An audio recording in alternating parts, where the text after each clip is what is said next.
안녕하세요. 저는 지금 사회복지사로 근무하고 있는 20대 후반 청년입니다. 사회복지사의 선서문에는 이런 내용이 있습니다. 나는 언제나 소외되고 고통받는 사람들의 편에 서서 라는 부분인데 바로 이것이 제가 사회복지사가 된 이유입니다. 여러 분야 중에서도 특히 어린이재단에서 근무하고 있는 이유이기도 합니다. 많은 분이 사회복지사로 근무하고 있다고 하면 저를 굉장히 선한 사람으로 생각합니다. 착한 사람이라는 이야기를 많이 하는데 사실 제가 복지사로 근무하는 것은 착해서만은 아닙니다. 물론 기본적으로 선한 마음을 가지고 있고 그러려고 노력하지만 제가 이 직업을 선택한 것은 어린 시절의 일들 때문입니다. 그리고 그 시기에 어쩌면 지금과 전혀 다른 길을 걸었을 수도 있는데 이처럼 좋은 사람이 될 수 있도록 도와준 사람이 있습니다. 어린 시절 저는 부모님의 사랑을 정말 듬뿍 받으며 자랐습니다.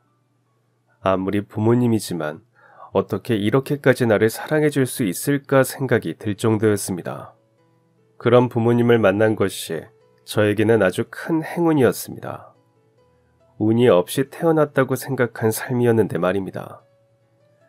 그렇게 좋은 부모님이 계신다면서 왜 운이 없다고 생각하지라고 물어볼 수 있습니다. 사실 저를 너무나 사랑해준 저희 부모님은 제 친가족이 아닙니다. 저는 태어나면서부터 버려졌거든요. 진짜 부모님은 얼굴도 모르고 소식도 모릅니다. 어떻게 제가 태어난 건지 출생지도 모르고 저를 낳아준 분들이 어떤 사람들인지도 전혀 모릅니다. 태어난 지 하루도 채 되지 않은 상태로 베이비박스라고 불리는 상자 안에서 발견됐습니다. 어떤 애들은 부모님이 쪽지를 남기거나 이름이나 신원을 알 수 있을 만한 물품을 남기기도 한다는데 그런 것도 없었습니다. 침대 이불 같은 걸로 아무렇게나 쌓인 채 박스 안에 발견되어 병원이나 조리원에 대한 흔적도 찾을 수 없었습니다. 그래서 친부모님이나 가족을 찾으려고 해도 찾을 수가 없습니다. 찾을 수 있는 단서가 정말 하나도 남아있지 않기 때문입니다.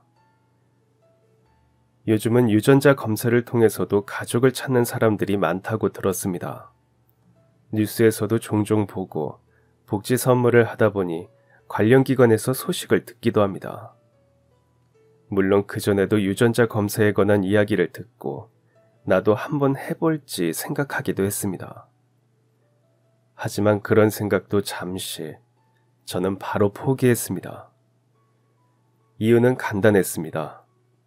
아무런 흔적도 남기지 않은 채 저를 보육원 앞에 두고 가는 부모님이 떠올랐기 때문입니다. 만약 나중에라도 제가 찾기를 원했다면 어떤 단서라도 남기지 않았을까 싶습니다. 또 저를 어쩔 수 없이 두고 가야 했다면 잘 부탁한다거나 나중에 데리러 오겠다거나 하는 쪽지라도 남기지 않았을까 생각합니다. 하지만 저를 낳아준 부모님은 그런 부탁조차 하지 않았습니다. 누군가에게 저를 잘 부탁하는 마음도 나중에라도 다시 찾고 싶은 생각도 없던 겁니다. 그래서 제가 어떻게 보육원 앞에 버려졌는지를 생각하니 유전자 검사에 대해 알게 되어도 고개를 저으며 떨쳐낼 수밖에 없었습니다. 그분들은 제가 찾기를 바라지 않는 것 같으니 유전자 검사에 등록되어 있지도 않을 것 같았습니다. 이미 한번 버려졌는데 나를 찾으려는 노력도 하지 않은 현실을 마주하며 다시 한번 상처를 받고 싶지 않았습니다.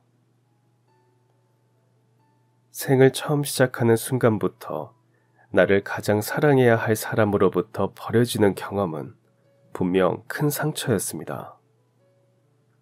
하지만 이런 제 상처를 양부모님을 만난 덕분에 치유할 수 있었습니다. 저희 양부모님은 결혼한 지 12년 동안 아이가 생기지 않았다고 합니다. 초반에는 유명하다는 병원도 가보고 난임 치료도 받아봤는데 그런 노력에도 아이는 생기지 않았습니다. 그러던 중 어머니에게 병까지 찾아왔습니다. 결혼한 지 4년 차에 어머니는 난소암 판정을 받았습니다. 난소암 3기에 찾게 된 병원에서 어머니는 임신하기 어려울 수도 있다는 청천벽력 같은 소리를 들었습니다. 초등학교 교사로 일하던 어머니는 직장도 그만두고 항암에 들어갔습니다.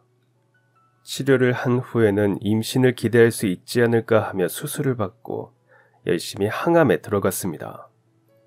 3기는 꽤 병이 발전한 단계라 항암은 1차로 끝나지 않았습니다.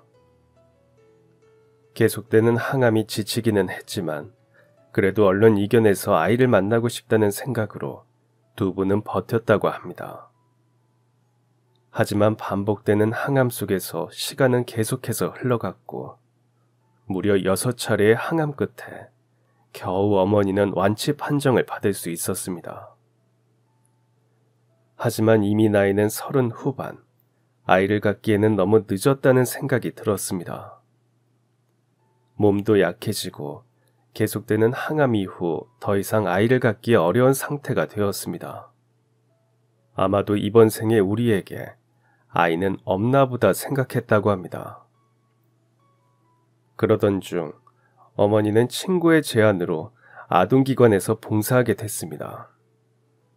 몸도 마음도 너무 지쳐 다시 복직하지도 못한 채 집에서 우울함과 무기력함으로 나날을 보내던 어머니를 친구는 차마 두고 볼 수 없었습니다.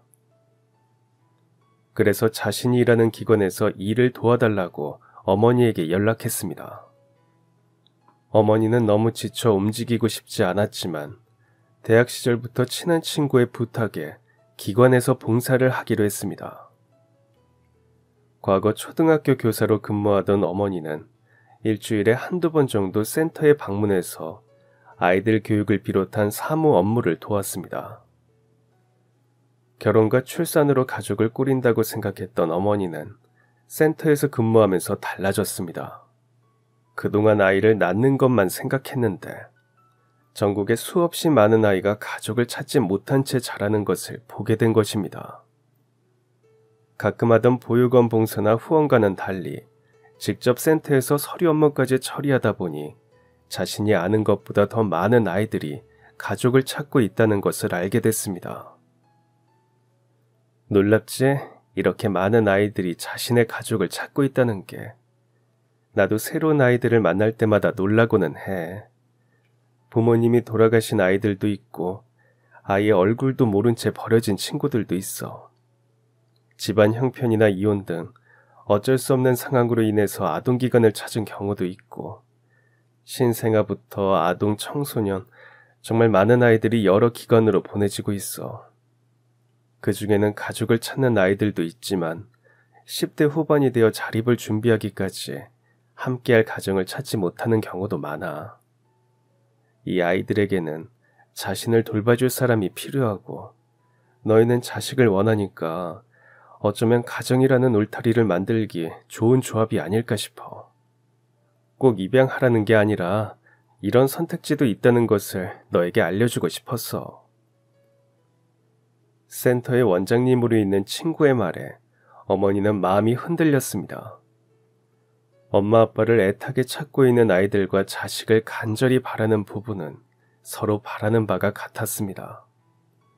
바로 행복한 가정을 꾸리는 것이었습니다. 부모님은 오랜 대화를 나눈 끝에 입양을 알아보기로 했습니다.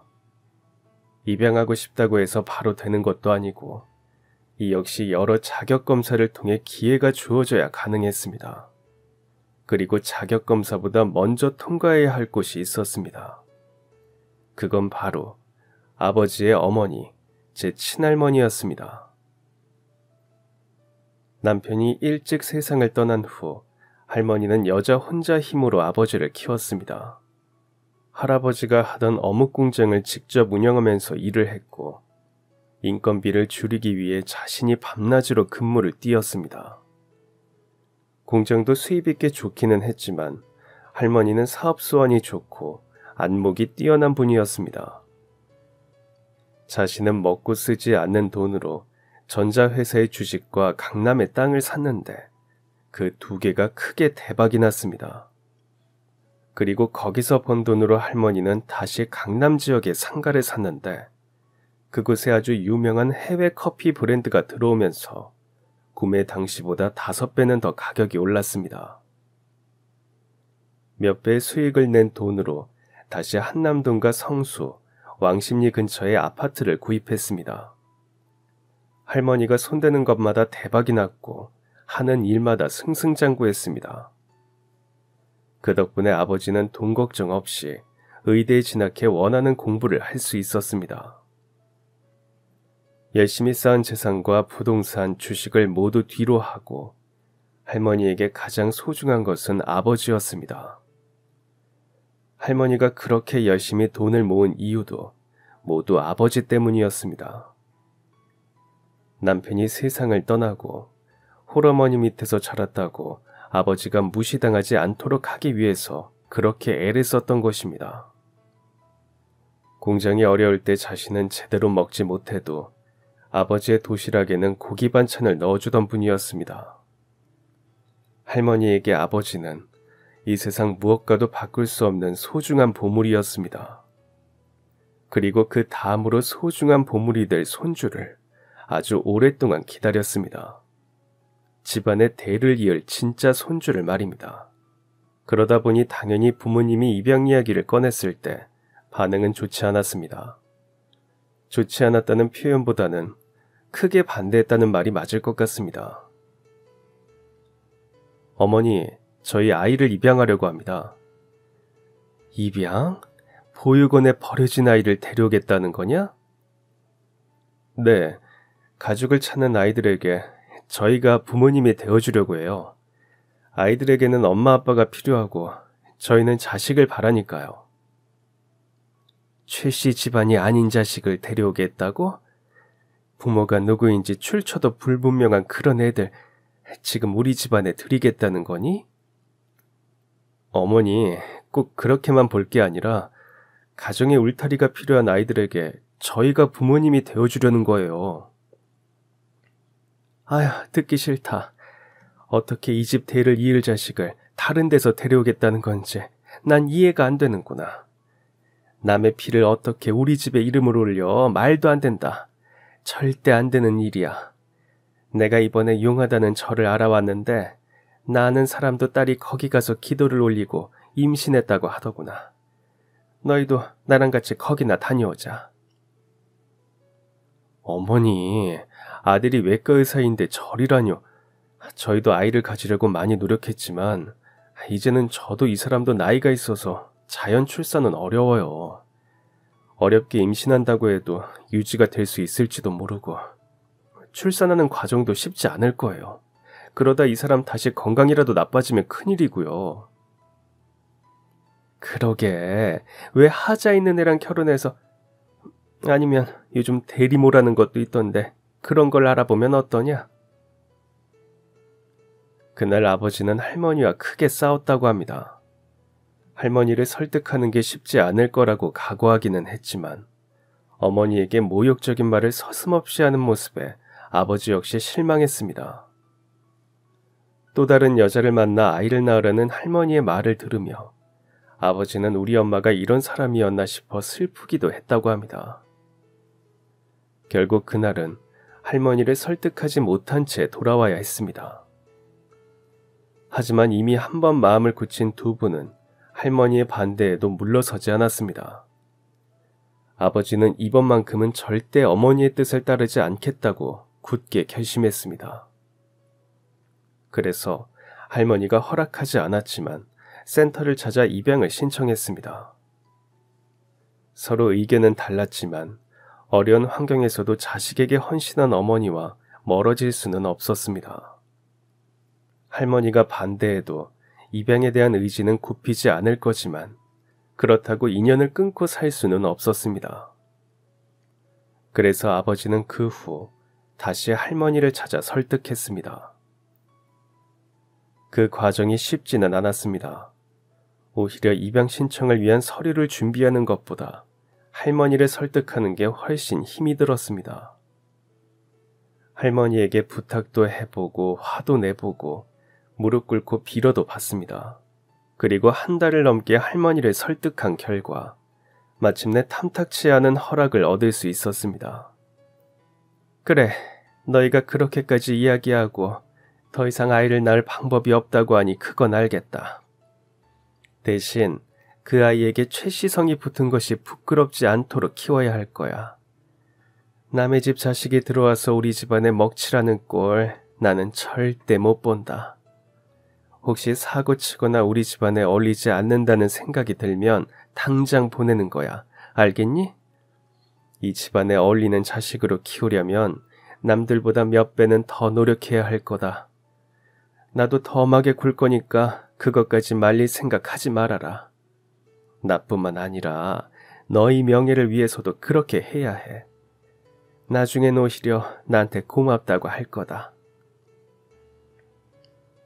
여전히 아이를 입양한다는 것이 탐탁치 않았지만 할머니는 훌륭하게 키운다는 조건으로 허락했습니다.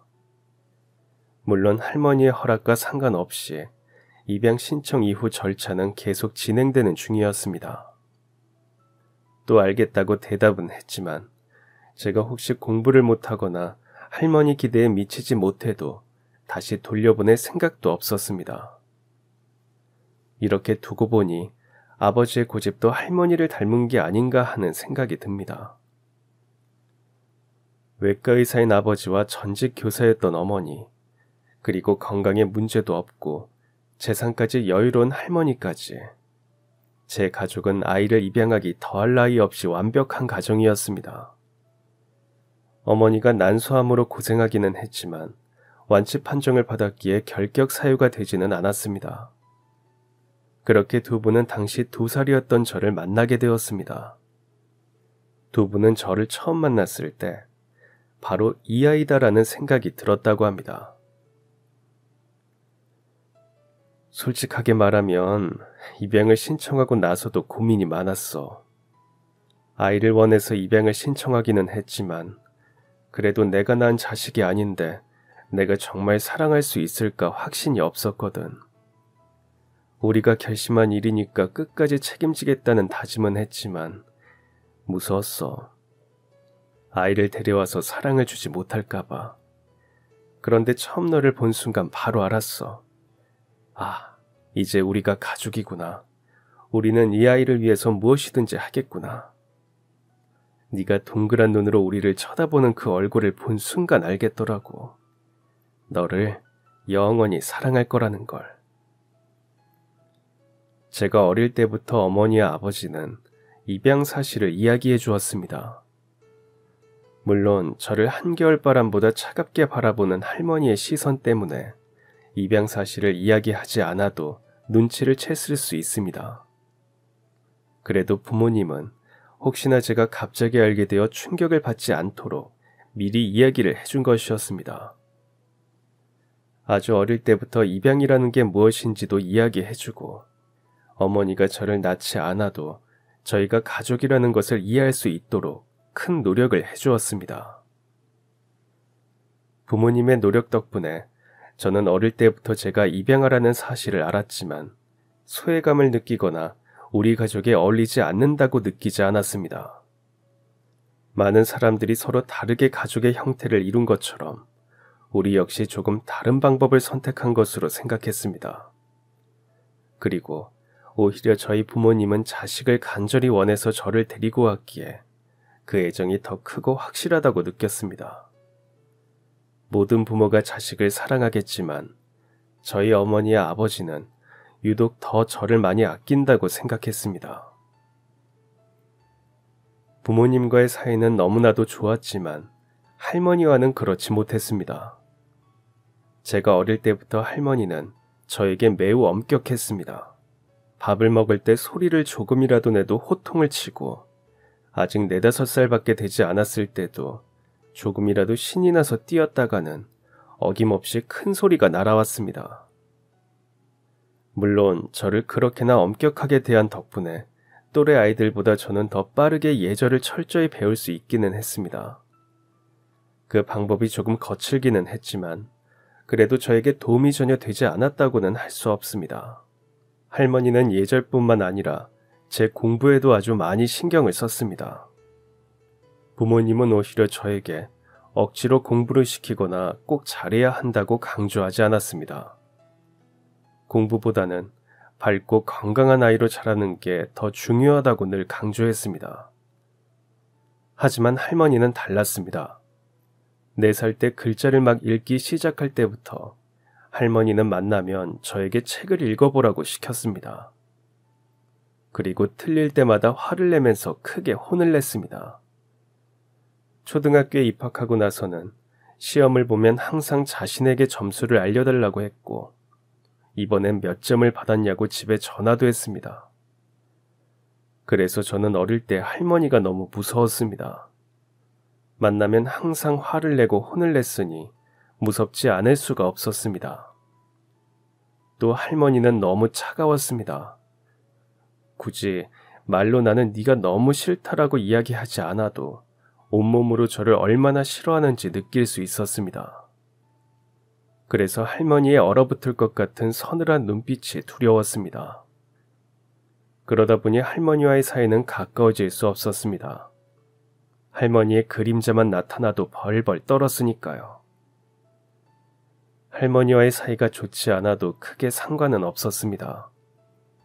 할머니랑은 한 집에 사는 것도 아니고 많아야 일주일에 한 번 정도 보는 게 다였습니다. 그나마도 아버지가 시간이 있을 때 일주일에 한 번 볼 수 있었습니다.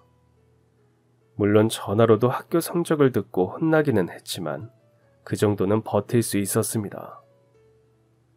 무서운 할머니와 있는 시간보다 저를 너무나 아끼고 사랑해주는 부모님과 있을 때가 더 많았으니 말입니다. 하지만 모든 이야기의 주인공에게는 시련이 있습니다.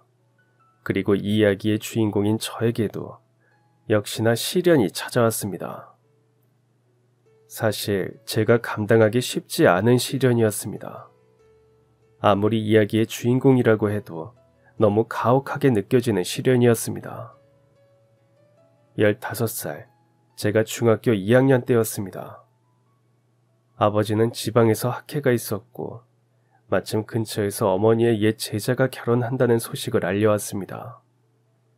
서로 멀지 않은 지역이라 아버지와 어머니는 함께 내려가기로 했고 이틀 동안 할머니가 대신 우리 집에 오셔서 저를 봐주기로 했습니다. 할머니가 집에 계신 게 불편하고 무섭기는 했지만 그래도 겨우 이틀이니 그 정도는 괜찮겠다 싶었습니다. 그날 아침도 평소와 같이 학교 갈 준비를 하고 부모님과 인사를 나눴습니다. 서로 조심히 잘 다녀오라고 인사를 하고 부모님은 할머니 말씀 잘 듣고 있으라고 이야기를 한 후 차를 타고 떠났습니다. 저는 가방을 메고 학교로 향했고 여느 때처럼 담임 선생님이 들어와 출석을 부르고 전달 사항을 이야기하며 조회가 끝났습니다.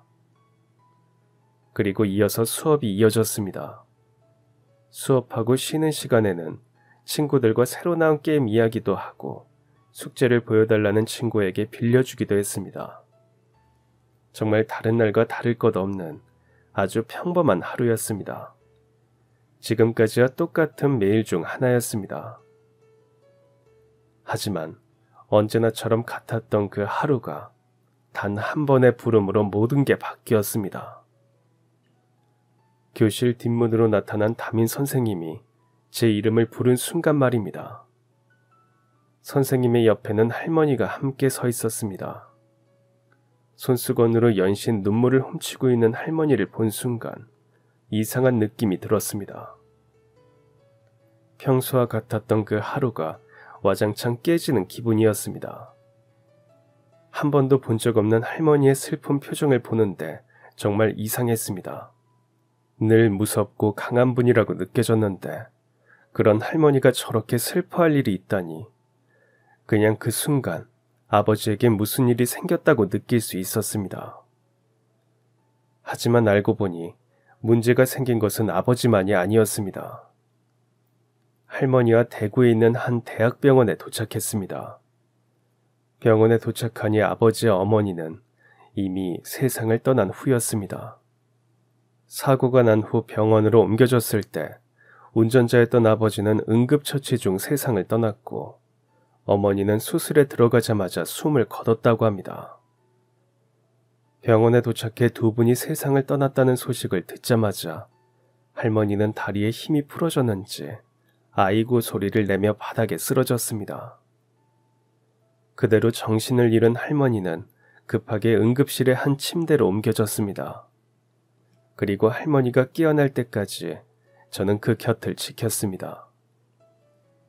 부모님의 장례를 준비해야 했지만 저는 무엇부터 시작해야 할지 몰라 할머니가 깨어나기만을 기다렸습니다. 2시간 정도가 지난 후 할머니가 깨어났고 부모님의 장례 준비를 시작했습니다. 사망 진단서를 발급하고 서울에 있는 장례 업체에 연락했습니다. 업체에서 차를 보내줘서 부모님을 서울로 옮길 수 있었습니다. 아버지가 근무하던 병원의 장례식장에서 진행했고 많은 분이 참석했습니다. 부모님 지인들과 먼 친척들, 그리고 할머니가 아는 분들까지 정말 많은 사람들이 찾았습니다. 아버지와 같이 일하던 의사나 간호사는 제가 얼굴을 알기도 했고 어머니의 친구 중에는 처음 보는 사람들도 있었습니다. 무엇보다 부모님이 갑자기 돌아가셨다는 사실을 받아들이느라 얼떨떨한 상태라 누가 누군지 구분하기 쉽지 않았습니다. 부모님이 돌아가신 슬픔 때문에 사람들 얼굴을 일일이 알아볼 수 없었습니다. 장례를 치르는 동안 할머니는 몇 번이나 쓰러졌습니다. 몇 시간씩 정신을 잃었고 깨어나면 울다가 다시 쓰러지기를 반복했습니다. 그렇게 3일이 지났고 부모님은 할아버지가 잠드신 산소에 함께 자리를 마련했습니다. 장례를 진행하는 동안에도 사실 부모님이 돌아가셨다는 게 잘 와닿지 않았습니다. 그냥 이게 사실이 아닌 것 같고 받아들이기 쉽지 않았습니다. 지금 내 눈앞에 일어나는 일이 현실인지도 제대로 알 수 없었습니다. 그렇게 정신없이 장례를 마치고 부모님을 산소에 모시고 나서 집으로 돌아와서야 현실로 돌아온 기분이었습니다. 텅 빈 집, 비어있는 안방, 물이 바짝 마른 부엌, 그리고 현관에 늘 있던 아버지가 아끼던 구두의 빈자리가 부모님이 계시지 않다는 것을 말해주고 있었습니다. 혹시나 해 뛰어들어가서 열어본 안방에는 역시나 부모님의 흔적만 있을 뿐 두 분의 모습은 보이지 않았습니다. 화장실 문도 두드려보고 혹시 몰라 베란다에도 나가봤지만 그 어디에도 부모님의 모습은 보이지 않았습니다. 학교를 마치면 현관에서 저를 안아주던 어머니도 퇴근하고 돌아오면 제 어깨를 두드려주던 아버지도 보이지 않았습니다. 소파에 앉은 채로 시계의 시침이 자리를 바꿔도 두 분은 오지 않았습니다. 그런데 그때 현관문 열리는 소리가 들렸습니다. 저도 모르게 반가운 표정으로 현관까지 달려갔습니다. 하지만 부모님이 있을 리 없었습니다. 현관에는 지친 표정으로 정상과 친척들 배웅을 마치고 돌아온 할머니가 서 있었습니다. 할머니는 제 얼굴을 보자마자 한숨을 깊이 쉬었습니다. 어쩌면 할머니 역시 같은 기대를 하면서 집에 돌아왔을지도 모릅니다. 아들의 얼굴을 기대하고 들어왔는데 제가 서 있어서 실망했을 수 있습니다. 할머니는 현관에서 제 어깨를 팍 치면서 거실로 향했습니다. 거실의 소파에 쓰러지듯 앉더니 걸려있는 가족 사진을 쳐다봤습니다. 그러더니 이어서 저를 무섭게 노려봤습니다.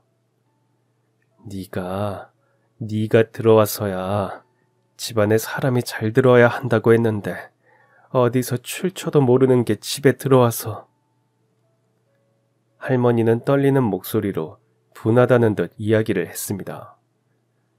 며칠 사이 마른 손으로 주먹을 꼭 쥔 채 저를 노려보면서 당장이라도 달려들 것 같았지만 그럴 힘이 남지 않은 듯 했습니다. 갑작스런 사고로 세상을 떠난 부모님에 대한 원망을 할머니는 저에게 돌렸습니다. 반대 차선에서 갑작스럽게 날아온 검은 봉투에 대한 것도 아니고 그것을 버린 사람한테도 아닌 부모님을 잃은 저에게 모든 원망을 돌리다니 저도 억울했습니다. 나는 아무것도 잘못한 게 없는데 그냥 오늘도 학교에 가서 열심히 수업을 들었을 뿐인데 왜 내가 이렇게 원망스러운 눈빛을 받아야 하나 싶었습니다. 하지만 할머니의 분노가 잔뜩 섞인 눈빛에는 슬픔도 섞여 있었습니다. 금방이라도 눈에서는 눈물이 쏟아질 것 같았습니다. 계속 정신을 잃고 쓰러져 링거를 몇 번이나 맞는 앙상한 팔도 눈에 들어왔습니다. 그래서 저는 차마 할머니에게 왜 저에게 화를 내냐고 할 수가 없었습니다. 부모님을 잃은 제 마음도 슬프겠지만 아들을 먼저 보낸 어머니의 마음은 저보다 더 아플 것 같았습니다. 그래서 저는 아무 말 없이 묵묵히 할머니의 비난을 받았습니다. 할머니가 너무 마음이 아파 그럴 거라고 이해하고 싶었고 그래야만 했습니다. 이제 부모님이 계시지 않으니 할머니가 제 유일한 가족이었으니 앞으로 같이 살려면 그래야 한다고 생각했습니다. 하지만 제 생각이 짧았습니다. 할머니가 저를 얼마나 싫어하는지 제대로 이해하지 못했습니다. 앞으로 할머니가 유일한 제 가족으로 함께 살아야 할 거로 생각했는데 며칠 후 학교를 마치고 돌아오니 우리 집 짐이 정리되어 있었습니다. 그때까지만 해도 저는 부모님이 돌아가신 후 저를 할머니 집으로 데려가기 위해서 짐을 정리했다고 생각했습니다. 그런데 부모님 집 옆에 제 가방이 따로 떨어져 있었습니다. 나가라. 할머니는 싸늘한 표정으로 저를 잠깐 쳐다보더니 고개짓으로 가방을 가리키며 말했습니다. 저는 너무 당황해서 할 말을 잃은 채 가방과 할머니를 번갈아 봤습니다. 그러자 할머니는 다시 싸늘한 표정으로 저를 쳐다봤습니다. 너는 어차피 내 아들 핏줄도 아니니 내가 굳이 거들 필요가 없지. 어차피 우리 집 자식도 아니고 집안 사람도 아니다. 아들이랑 며느리가 우겨서 어쩔 수 없이 데려왔던 거지. 나는 단 한 번도 네가 내 가족이라고 생각한 적 없다. 우리 사이를 유일하게 연결해 주던 게 네 부모님이었는데 이제 그 애들이 없으니 너랑 나랑은 그냥 남이다. 남이 굳이 같이 살 필요 없지. 이제 우리는 남남이니까 나가서 너 알아서 살아라. 황당했습니다. 너무 황당해서 화가 나거나 슬픔도 느껴지지 않았습니다. 저를 별로 좋아하지 않았던 것은 알았지만 그렇다고 아직 중학생인 아이를 집 밖으로 내쫓다니 이럴 수가 있나 싶었습니다. 어떻게 저한테 이럴 수 있냐고 이야기하고 싶었지만 그럴 수 없었습니다. 저를 보는 표정과 말투에서 이미 할머니의 결심이 얼마나 단호한지 알 수 있었기 때문입니다. 그리고 저도 원치 않았습니다. 입양하라는 이유로 15년이나 지났는데 아직도 저를 가족으로 인정하지 않는 할머니와 한 지붕 아래서 살 자신이 없었습니다. 그래서 차라리 잘됐다 생각이 들었습니다. 저를 이렇게나 싫어하고 미워한다면 이 기회에 따로 사는 게 나을 수도 있겠다 싶었습니다. 절이 싫으면 중이 떠나라고 할머니랑 함께 살며 주눅 들고 눈치를 보면서 사느니 그냥 나가서 살자 생각이 들어 짐을 챙겨 나왔습니다. 길을 나가 무작정 보육원을 찾았습니다. 부모님이 돌아가셨으니 보육원에 들어갈 수 있을 거로 생각해서 무작정 그 앞을 찾아가 문을 두드렸습니다.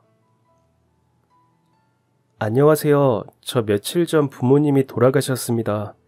혹시 제가 여기 입소할 수 있을까요? 진짜로 그렇게 말했습니다. 지금 생각해보면 무슨 생각이었는지 잘 모르겠습니다. 청소년 쉼터 같은 곳을 찾을 수도 있었고 복지과에서 상담을 먼저 받아볼 수도 있었는데 그렇게 무작정 보육원을 찾아가 문을 두드리고는 저를 받아달라고 한다니 어떻게 보면 용기 있었고 한편으로는 그만큼 절실했기에 그랬던 것 같습니다. 보육원은 찾았지만 입소는 할 수 없었습니다. 부모님은 돌아가셨어도 저에게는 할머니가 계셨으니 보호자가 있었습니다. 또 할머니는 어디 아프신 것도 아니고 집안의 재산도 여유로운 편이라 저를 돌볼 수 없는 상황도 아니었습니다. 그래서 보육원의 문을 두드렸지만 돌아오는 대답은 할머니와 대화로 잘 해결해봐라 뿐이었습니다. 터덜터덜 저는 다시 집으로 돌아갔습니다. 할머니는 댁으로 가셨는지 집은 텅 비어 있었습니다. 편의점에서 사온 컵라면을 먹고 아직 짐이 다 정리되지 않은 제 방 침대에 누웠습니다. 거의 다 정리된 상태였지만 큰 가구는 아직 남아 있었습니다. 저는 침대에 누워서 핸드폰으로 가족 사진을 열어봤습니다. 환하게 웃고 있는 부모님과 제 얼굴을 보니 눈물이 막 쏟아졌습니다. 불이 꺼진 빈집에서 저는 한참을 울다가 부모님 사진을 가슴에 품은 채로 잠이 들었습니다. 그리고 다음날 일어나서 다시 다른 보육원을 찾았습니다. 입소하고 싶다고 이야기했지만 여전히 돌아오는 대답은 안 된다는 것이었습니다. 어쩔 수 없이 터덜터덜 발걸음을 돌려 건물 입구를 나서는데 누군가 제 이름을 부르는 소리가 들렸습니다. 이곳에서 저를 알만한 사람이 없을 텐데 무슨 일이지 싶어서 고개를 돌려보니 어머니와 비슷한 또래의 정장을 입은 아주머니가 한쪽 팔에는 서류를 들고 저를 쳐다보고 있었습니다. 현서가, 여기는 무슨 일이야? 혹시 나 만나러 왔니? 저는 의아한 표정으로 쳐다봤습니다. 얼굴을 자세히 들여다보니 아는 것 같기도 했지만 누군지 정확히 몰라 아주머니가 왜 자신을 만나러 왔다고 생각하는지 몰랐습니다. 그래서 저는 고개를 저으며 아니라고 대답했습니다. 그랬더니 대답을 듣고 이번에는 아주머니가 의아한 듯이 저를 쳐다봤습니다. 그래? 그러면 여기는 어떻게 온 거야? 봉사활동 신청하려고? 아니요, 그게 보육원에 입소하려고 왔어요. 뭐? 우리 보육원에? 일단 우리 들어가서 이야기하자. 아주머니는 걱정스러운 얼굴로 저를 보더니 사무실로 데려갔습니다. 원장실이라고 적혀있는 사무실 안으로 들어가자 자연스럽게 자리에 서류를 내려놓고는 앞에 마련된 테이블에 저를 안내했습니다. 자리에 앉아있으니 한쪽에 있는 냉장고에서 주스 2개를 꺼내고 가지고 와서 맞은편에 앉았습니다. 그리고 주스를 건네주면서 다시 대화를 시작했습니다. 너 내가 누군지 기억 안 나는구나? 네, 죄송해요. 그럴 수 있지. 장례식 때는 워낙 사람도 많고 정신도 없었으니까. 나는 너희 엄마랑 대학 동기였어. 얼마 전에 장례식에서 네 얼굴을 봐서 아까 알아본 거야. 하긴 나도 너 입양 가는 거 도와주고 12년 만에 제대로 본 거였으니까. 제가 입양할 때 도와주셨어요? 예전에 너희 엄마가 아이 문제로 한창 힘들어할 때 내가 일하는 아동기관에서 봉사활동을 권했거든. 그때 기회로 입양까지 하게 됐지. 너 입양하는 것도 그때 내가 일하던 기관에서 진행한 거였어. 그 후로 나는 남편이 해외 발령을 받아서 외국에서 쭉 생활하다가 몇 달 전에 한국 들어왔어. 미정이랑 나는 대학 다닐 때부터 아주 친했던 사이였어. 사실 내가 대학 다닐 때 집안 형편이 몹시 어려웠는데 그때 너희 엄마가 많이 도와줬거든. 자기 전공도서 제본해서 내 책도 만들어주고 도시락 만드는 거 좋아한다면서 내 점심도 꼬박꼬박 챙겨주고 그랬어. 정말 마음이 따뜻한 친구였지. 자기도 아이가 생기지 않아 힘들었는데 내가 유산했을 때도 가장 먼저 달려와서 위로해준 친구였어. 나한테는 자매나 다름없었지. 그래서 한국 돌아와서도 너희 엄마랑 제일 먼저 만나서 차 마셨어. 나중에 시간 되면 가족들끼리 다 같이 모여서 한번 보자고 했었는데 결국 장례식장에서 인사하게 됐지만. 죄송해요. 장례식 때는 사람들이 너무 많아서 제가 기억을 못했어요. 그럴 수 있지. 그리고 너도 부모님 돌아가시고 정신 없었을 거야. 괜찮아. 그런데 우리 보육원에 입소하려고 왔다는 건 무슨 이야기니? 할머니는? 사실 그저께 집에 갔더니 할머니가 짐을 싸놓으셨더라고요. 나가라고요. 저는 아버지 친아들도 아니고 그 집 자식이 아니니 할머니랑은 남남이라면서 같이 살 수 없다고 하셨어요. 알아서 나가서 살라고 해서 저도 홧김에 그러겠다고 하기는 했는데 어제 다른 보육원에 갔더니 할머니가 계셔서 입소가 어렵다고 하더라고요. 아, 그런 일이 있었구나. 너 입양하기 전부터 할머니가 많이 반대했다고 듣기는 했는데 그래도 바로 이러실 줄은 몰랐네. 네가 마음이 많이 힘들었겠다. 할머니랑 잘 이야기해 볼 수는 없는 거니? 네, 부모님 돌아가시고 할머니가 저를 많이 원망해요. 집안에 사람이 잘 들어와야 하는데 저 때문에 부모님이 돌아가신 거라고 하면서 다 제 잘못이라고 저를 보는 것도 싫어하시고 눈만 마주쳐도 욕하고 화를 내고 그래서 저도 사실 할머니가 걷어주신다고 해도 같이 지낼 수 있을까 걱정이 많았어요. 그런데 심지어 키워주지도 않으신다고 하는데 제 보호자로 되어 있으니 보육원에서도 받아줄 수 없다고 하고 어떻게 해야 할지 모르겠어요.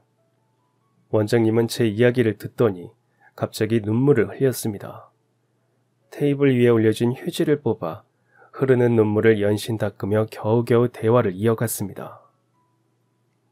할머니가 입양을 반대해도 이렇게까지 할 줄은 몰랐네.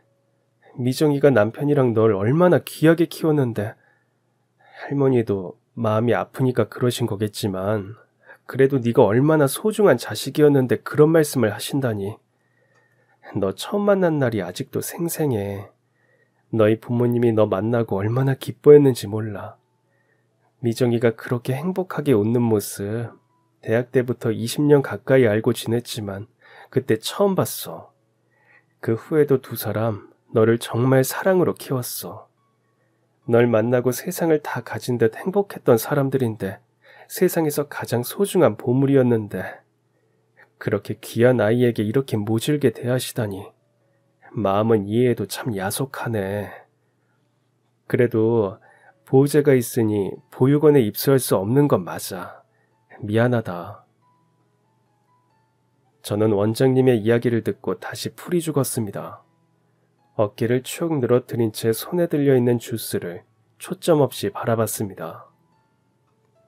가슴이 답답해지면서 저도 모르게 한숨이 새어나왔습니다. 그 모습을 본 원장님은 제가 너무 짠했던 것 같습니다. 한참을 말이 없던 원장님은 깊은 생각 끝에 해결책을 떠올린 듯 한 가지 제안을 했습니다. 그러면 혹시 내가 보호자가 되면 어떠니? 원장님이 제 보호자가 될 수 있어요? 할머니가 양육 의사가 없다고 하셨으니 내가 법정 후견인이 될 수 있도록 신청해 볼 수 있을 것 같구나. 너희 엄마랑 내가 자매나 다름없었으니 너 역시 나에게는 친조카랑 같아. 그동안 늘 내가 도움과 위로만 받는 것 같아 미안했는데 어쩌면 그 고마움을 갚을 기회인 것 같구나. 할머니 연락처 좀 줄 수 있을까? 내가 전화로 먼저 이야기해 볼게. 저는 너무나 반가운 소식에 얼른 할머니 연락처를 전달했습니다. 그 후 두 분이 어떤 통화를 했는진 모르겠지만 할머니는 기꺼이 제 친권을 포기했습니다. 말은 하지 않으셨지만 마침내 저를 내쫓을 수 있어 후련하지 않았을까 합니다. 그리고 드디어 가정법원에서 원장님을 제 법정 후견인으로 지정한다는 결과가 나왔습니다. 원장님은 자신의 집에서 지낼 곳도 마련해 주었습니다. 그 덕에 한동안 갈 곳을 잃었던 저는 지낼 곳을 찾을 수 있었습니다. 너무 감사했습니다. 15년을 가족으로 지낸 할머니조차 남이라며 저를 쫓아내는데 자기 얼굴도 기억하지 못하는 저를 한 집에서 살 수 있도록 걷어주시다니 말로 표현을 다하기 어려울 정도로 감사했습니다. 저는 원장님에게 감사한 마음을 보답하기 위해 더 좋은 사람이 되기로 했습니다. 저의 후견인이라는 사실을 어디 가서도 부끄럽지 않게 이야기할 수 있도록 하고 싶었습니다. 공부도 열심히 하고 학교도 성실하게 다니고 기회가 있을 때마다 남을 도우며 살았습니다. 참 신기해. 너를 보면 네 엄마랑 아빠가 생각나거든. 가족이라는 건 그런 게 아닐까 해. 혈연 관계가 아니라도 서로 사랑하는 마음으로 닮아가는 거 말이야. 네가 잘 자라는 거 보면 부모님도 뿌듯할 거야. 나도 네가 이렇게 잘 자라주니 나중에 미정이 만나도 면목이 있겠다. 갈 곳 없던 저를 구해줘서 원장님에게 감사한 마음이 컸는데 오히려 그분은 제가 잘 자라준 덕분에 저희 어머니에게 은혜를 갚을 수 있다며 고마워했습니다. 그리고 부모님을 똑 닮았다는 원장님의 이야기에 저는 정말 많은 위로를 받았습니다. 그 칭찬은 제가 부모님 자식이라는 것을 인정받는 기분이 들게 했습니다. 그래서 더욱 용기를 낼 수도 있었고 부모님은 세상을 떠났지만 그분들 이름을 빛낼 수 있도록 살겠다고 다짐했습니다. 그 후 저는 학교에서 늘 성적도 상위권이었습니다. 수능에서도 우수한 성적으로 다들 제가 아버지처럼 의대를 가거나 어머니처럼 교대를 가지 않을까 했습니다. 하지만 저는 대신 사회복지학과를 택했습니다. 제가 가장 힘들 때 원장님이 손을 내밀어 준 것처럼, 그리고 가족을 찾는 이들에게 부모님이 좋은 가정이 되어준 것처럼 저도 도움이 필요한 아이들의 가장 가까운 곳에서 도움을 주고 싶었기 때문입니다. 할머니는 그 후로 가끔 부모님 기일에 산소를 찾을 때 마주치지만 여전히 남남처럼 지냅니다. 부모님이 보면 아주 속상하겠지만 그래도 원장님을 만나 따스한 보살핌을 받으며 반듯하게 성장한 저를 보면 자랑스러워하지 않을까 생각합니다. 그리고 어린이재단에서 일하고 있는 지금까지도 저는 원장님 부부를 제 부모님처럼 생각하며 모시고 있습니다. 앞으로도 더 열심히 일하고 좋은 복지사로 성장하며 돌아가신 부모님에게도 그리고 저를 키워준 분들에게도 자랑스러운 아들이 될 수 있도록 할 뿐 아니라 많은 입양 가족이 더욱 행복해질 수 있도록 노력하겠습니다. 그럼 지금까지 사연 들어주셔서 감사합니다. 사연이 재밌으셨다면 구독과 좋아요 부탁드려요. 감사합니다. 안녕히 계세요.